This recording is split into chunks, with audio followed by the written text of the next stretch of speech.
দর্শক, কালকে আলোচনা করেছিলাম যে জামাত কয়টা আসন পাবে। আজকে একটু আলোচনা করি বিএনপি আসলে কয়টা আসন পাবে।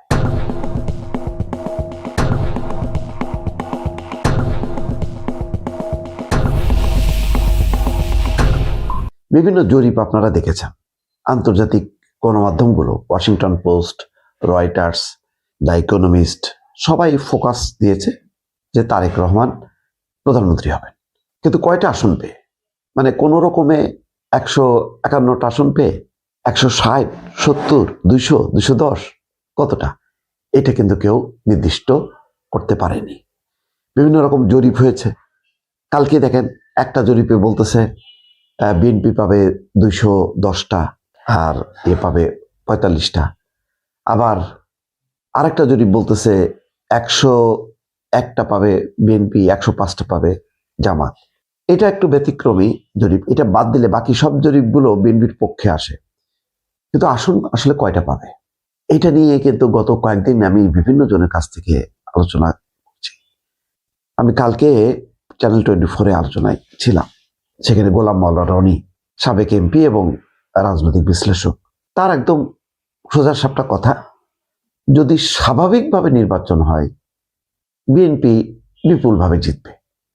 কিন্তু ওই যে ইলেকশন ইঞ্জিনিয়ারিং, মেটিকুলাস ডিজাইন, সেগুলো যদি হয় তাহলে আর মানে জিতবে কি জিতবে না কোনো ঠিক ঠিকানা নেই। কারণ জাল জালিয়াতির নির্বাচনের কোনো মা বাপ নেই। এর বড় প্রমাণ হচ্ছে 2018 সালে ওই দিনের ভোট রাতে যখন করা হলো, তখন চলে গেল বিএনপির আসন কয়টা, মাত্র 6টা, 6 কি 7টা। মির্জা ফখরুল ইসলাম আলমগীর তো শপথ নেননি, 7টা। এটা বলেন, এটা হয় কোনোদিন? এইরকম তাজ্জব হবে, কারণ ইঞ্জিনিয়ারিং হয়েছে। এবার কি হবে?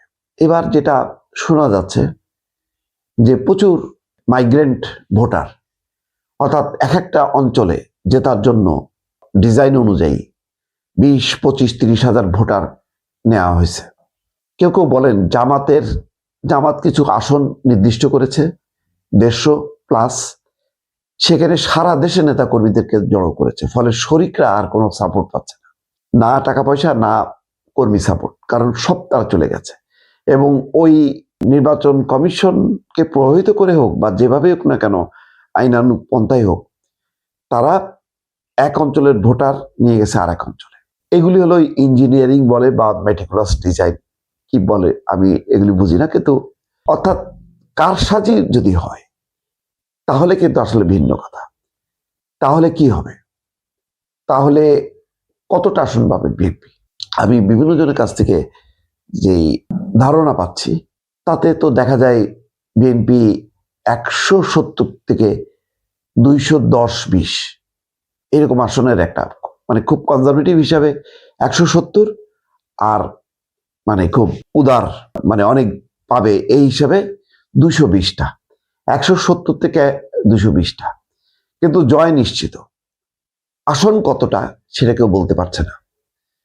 আর এই অবস্থায় ইলেকশন ইঞ্জিনিয়ারিং করে, প্রশাসনকে প্রভাবিত করে, অন্য কোনোভাবে ওই যে ভোটার মাইগ্রেন্ট করে সম্ভব কিনা এটা বলা মুশকিল। ঢাকা শহরে একটা অদ্ভুত ব্যাপার খেয়াল করবেন, ঢাকা শহরে জামাত এবার অসাধারণ বা অভাবনীয় কাজ করেছে। তারা কমপক্ষে 25-30 হাজার গরিব নারীকে সংগঠিত করেছে, যাদের প্রত্যেকেরই হিজাব, বোরকা, নেকাব এই সমস্ত সজ্জিত। তারা আজকে শাপলাকলির পক্ষে মনে করেন ওই উত্তরায়, পরদিন যাত্রাবাড়িতে দাঁড়িপাল্লার পক্ষে, তারপর দিন মোহাম্মদপুরে, এরকম নানান এতে তারা এমন শোডাউন করেছে এবং এমনভাবে ভিডিওটা ধারণ করছে যে যার শুরু এবং শেষ দেখা যাচ্ছে না, কিন্তু ঘুরে ফিরে কিন্তু একই ধরনের।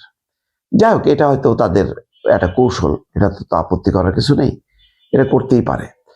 কিন্তু ঢাকার নির্বাচনটা দুইটা ব্যাপার আছে। ঢাকায় অত্যন্ত সচেতন ভোটাররা, অত্যন্ত সচেতন। আর 2 নম্বর হচ্ছে সংগঠন কার মজবুত, ওয়ার্ডে ওয়ার্ডে সংগঠন। এটা আওয়ামী লীগ না থাকাতে বিএনপির প্যারালাল কেউ নেই। এবং তার একটা গুরুত্ব আছে। তবে এটাই শেষ না, সাধারণ মানুষ কোন দিকে ভোট দেবে সেটা হচ্ছে গুরুত্বপূর্ণ। সেই দিকে যথেষ্ট পরিমাণ জামাত ইসলাম ভাগ বসিয়েছে। বিএনপি তার অবস্থানটা রক্ষা করার চেষ্টা করছে। খুব বেশি প্লাস হয়েছে মনে করার কিছু নেই, কিন্তু বিএনপির লড়াইটা হচ্ছে বিএনপির ভোটগুলো ধরে রাখা। এই ধরে রাখতে পারলেই বিএনপি কিন্তু বিপুলভাবে জয়যুক্ত হয়। সেই লড়াইটা চলছে। সেই লড়াইয়ে বিএনপি কতদূর পর্যন্ত যাবে কিছু শঙ্কাও আছে।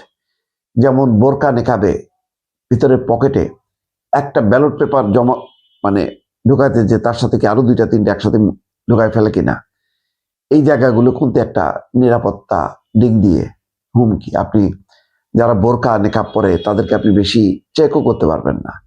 তাহলে দেখা যাবে এমন একটা ধর্মীয় উত্তেজনা শুরু করছে যে পুরো নির্বাচনটা একটা এলোমেলো হয়ে গেছে। এইটা যাই না, এটার ব্যাপারে নির্বাচন কমিশনের আলাদা কোনো মেকানিজম আছে কিনা, যে বোরখা যারা পড়বে, নেকাব যারা পড়বে, যাদের চেহারা দেখা যাবে না, শুধুমাত্র বলা হচ্ছে যে মুখটা দেখাইতে হবে, কিন্তু বাকি কাপড়ের মধ্যে কি আছে এটা কিভাবে বের করা হবে, এটা কিন্তু খুব গুরুত্বপূর্ণ। এইটা যদি খুব কেয়ারফুলি সবাই চেক দিতে পারে নির্বাচন কেন্দ্রে কেন্দ্রে, তাহলে হয়তো অনেক জাল ভোট ঠেকানো যাবে। সব মিলায় এখন তারেক রহমানের পক্ষে এটা ঠিক, বিএনপি তারা কোমর বেঁধে নেমেছে। বিএনপির কিছু মিত্র শেষ মুহূর্তে তারা পেয়েছে, সেটা হচ্ছে সংখ্যালঘু এবং আওয়ামী লীগ ভোট।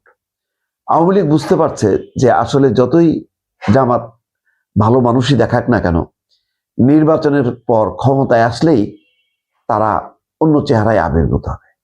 জামাত একটা ভুল করছে, সেটা হচ্ছে এই জাকসু নির্বাচনে তারা বিজয়ী হয়ে অহংকার দেখিয়েছে, তারা গর্ব দেখিয়েছে এবং দাপট দেখানোর চেষ্টা করেছে। এটা তরুণরা, সাধারণ মানুষ ভালোভাবে নেয়নি। এই নির্বাচনগুলি জাতীয় নির্বাচনের পর হলেই ভালো হতো, কিন্তু ওই যে সাদিক কায়েম একেবারে নেমে গেছে দাঁড়িপাল্লার পক্ষে। আগে কথা ছিল যে তারা শুধু ছাত্র কল্যাণে থাকবে, ছাত্র সংসদ বা শিবিরকে তারা ব্যবহার করবে না দলীয় রাজনীতির কাজে, কিন্তু সেটা শেষ পর্যন্ত তারা করলো। এটা তাদের একটা ভুল। 2 নম্বর ভুল হলো যে বিভিন্ন জায়গায় মব তৈরি করা। শেষ সময় এসে প্রথম আলো, ডেইলি